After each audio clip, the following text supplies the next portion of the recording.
Right, so we are at All Saints Episcopal Church, a new partnership that we are engaging with in the local community here. We are looking to offer telehealth services as well as being able to provide testing for COVID 19 at this particular location. We have prioritized our testing for individuals that are symptomatic, an aging population, and those individuals that may have a compromised immune system so that we can try to alleviate any pressure that may come to our hospital healthcare system. In addition to the more medical side of it, picking locations like this, getting into specific communities, why? I guess what's the reason behind the certain communities that you're in? Great. So we are a community health center. We are what's called an FQHC, so a federally qualified health center, Southern Nevada Community Health Center. And we have a um, particular advantage to work with communities, and there's a reason why community health center is in our title. So we're out in the community and we want to build strategic partnerships within the communities that we serve. Now, as an FQHC, we are charged with working with communities that traditionally may not have access to health care. So individuals that may be uninsured, underinsured, may not access health care for whatever reason.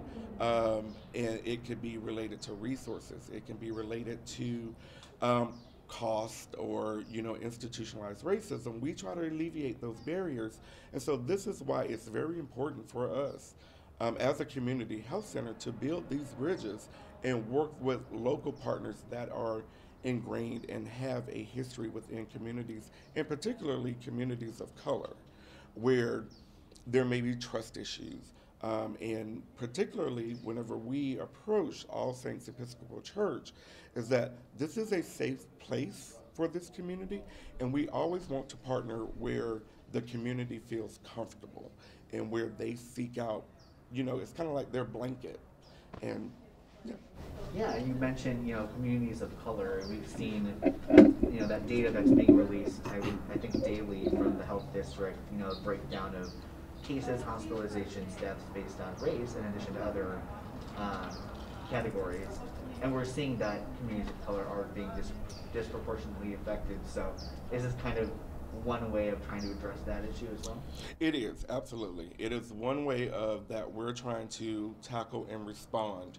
We traditionally, and we know this, if we look at any health disparity across any spectrum, we know that people of color typically take the brunt of that. And so, as an FQHC and as a community health center, we try to get ahead of that as much as possible. And so, we try to, again, partner within local communities to make sure that we are removing as many barriers as possible for those communities to be, number one, comfortable with accessing healthcare and know that they're able to trust us as a health center and our health center partners. And communities of color, that's African American, Latino. Here, I think Asians as well were kind of part of that disparity group.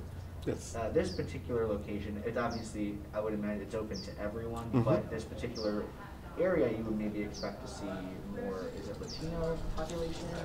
Yes. So in this particular location, in the 89107 zip code, there's more of a Latin population here. We are looking to build partnerships within other zip codes that looks at the African American community as well as the Asian Pacific Islander community. So we are growing our network because, again, we are open to everyone. And we want to make sure that those individuals, and particularly those communities that do not traditionally access health services, know that we're there and they're available to them if we have to go to them. And that's what we try to do. And so, is there a timeline for when you think this will be all up and running? So we are currently ramping up now. We are hoping to be fully operational in about 2 weeks or so. But in the interim, folks can stop by, meet the staff. They're able to answer questions about what services we will be offering here, from telehealth, general community health screenings. we will be able to do that for individuals. So high blood pressure, A1C, diabetes checks, all of those as we continue to ramp up the services that we're looking to offer here. And when you say that, obviously testing will be one of them. Do you have like, are you still waiting on the test kits to arrive? Do you know how many you'll have at any given moment here, or? So again, we prioritize testing. We are still waiting on a couple of supplies that are coming in. We are setting up a lab here to be able to do point of care testing. So individuals will be able to come in, they'll be able to test, they'll be able to get their result that day. Again, those testing supplies are limited. And so we do not want to put out the image that we can do this for everyone. That's why we're prioritizing it until we can get to the mass community testing, which is what we want to do. That is the end goal for that. And then just to clarify, it's COVID-19 testing? Yes, okay. that is correct. And then I guess lastly, what is the ultimate goal of having a center like this, other ones that you guys are planning? The ultimate goal, number one, is to have a healthy community. That's the ultimate goal. Number two is building the bridge and having the partnerships within the communities that where there may be a need. Making sure that those communities are taken care of, and it ultimately boils down to making sure that they're not forgotten. I mean, that's what it means to me.